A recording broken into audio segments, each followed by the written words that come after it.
ဒီဗီဒီယိုလေးကတော့မျက်ခုံးလေးတွေကိုတချောင်းချင်းစီဆွဲပြီးတော့လုံးဝမတိတာတဲ့သဘောဆန်တဲ့ပုံစံလေးဆွဲပြသွားမှာဖြစ်ပါတယ်ပထမဆုံး Kiss Beauty ရဲ့ဒီ eyebrow soap လေးပေါ့နော်ဒါကကြတော့ဟိုအရင်ကဗီဒီယိုလေးမို့လို့အရင်တော့သုံးတဲ့ဟာလေးပါအခုကကြတော့ခွညိုသုံးတဲ့ဟာလေးကိုထပ်တင်ပေးမယ်ပေါ့နော်ဒါဒီ Kiss Beauty ကကြတော့ဈေးသက်တာတဲ့အဲ့ဒီတုန်းကအဲ့ချိန်တော့ဆို9000လောက်ပဲပေးရတယ်ဒါပေမဲ့အခုဆိုရင်တော့1000တော့ရှိနေပြီးတော့ထင်တယ်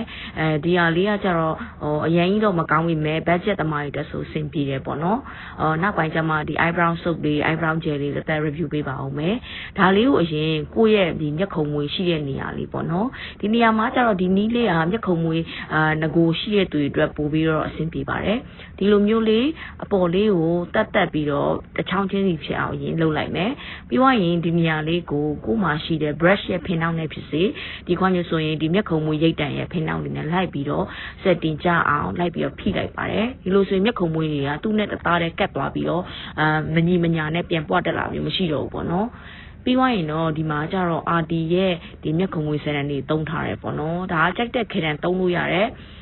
အဆင်ပြေတဲ့ဟာသုံးလို့ရတယ်ပေါ့နော်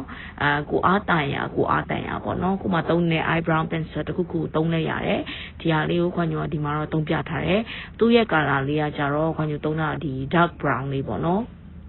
dark brown လေးအရောင်ဆွဲအားလဲကောင်းတယ်အဆင်ပြေတယ်ပေါ့နော်ဒါကကြတော့အရင်တော့ရိုက်တဲ့ဗီဒီယိုလေးပါโอเคအဲ့ဒါစလိုက်ရအောင်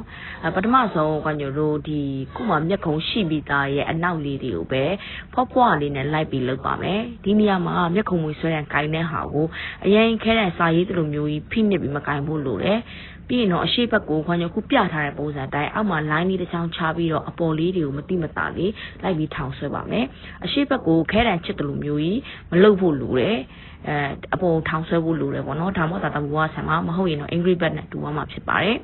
ပြီးရင်တော့ဒီကိုခုနဆွဲထားတဲ့ gel လေးတွေအလိုက်လေးလိုက်ပြီးတော့တက်ချပေးလိုက်မယ်ပုံစံလေးချလိုက်မယ်ပေါ့ပြီးရင်တော့ concealer လေးသုံးပေးပါမယ်ဒီနေရာမှာ concealer မဖြစ်မနေသုံးဖို့လိုအပ်ပါတယ်ဒါမှသာတည်သက်လှပမှာဖြစ်ပါတယ်concealer မရှိဘူးဆိုရင်တော့ကိုယ့်ရဲ့သုံးနေကြ foundation တစ်ခုခုပြန်ပြီးတော့သုံးပေးဖို့လိုပါတယ်ဒီဒါမှသာမျက်ခုံးလေးကတည်တက်နဲ့ပုံချက်နဲ့တက်ရက်လေးဖြစ်နေမှာဖြစ်ပါတယ်မဟုတ်ရင်တော့လည်းပြီးစလွယ်ပုံလေးဖြစ်နေမှာပေါ့နော်โอเคပြီးသွားရင်ဒီမှာတက်ပြမယ်ပေါ့နော်ဒီ brush သေးသေးလေးနဲ့ပြလေးနဲ့အောက်ဘက်အနားလေးတွေကိုမခက်ခဲပါဘူးပုံစံဒီခိုင်းအတိုင်းလေးလိုက်ပြီးတော့တက်ပေးဖို့လိုပါတယ်မျက်ခုံးမွေးတစ်ခုတည်တက်လောက်ပါနဲ့လုံးဝ on the point ရဖို့ဆိုရင်စိတ်ရှည်ဖို့လိုပါတယ်လေ့ကျင့်မှုလည်းလိုပါတယ်အဲ့ဒီတော့တေချာလေးလေ့ကျင့်ပြီးတေချာဆွဲမယ်ဆိုရင်တော့သဘောကျတဲ့မျက်ခုံးလေးရမှာဖြစ်ပါတယ်ရှင်ကျေးဇူးတင်ပါတယ်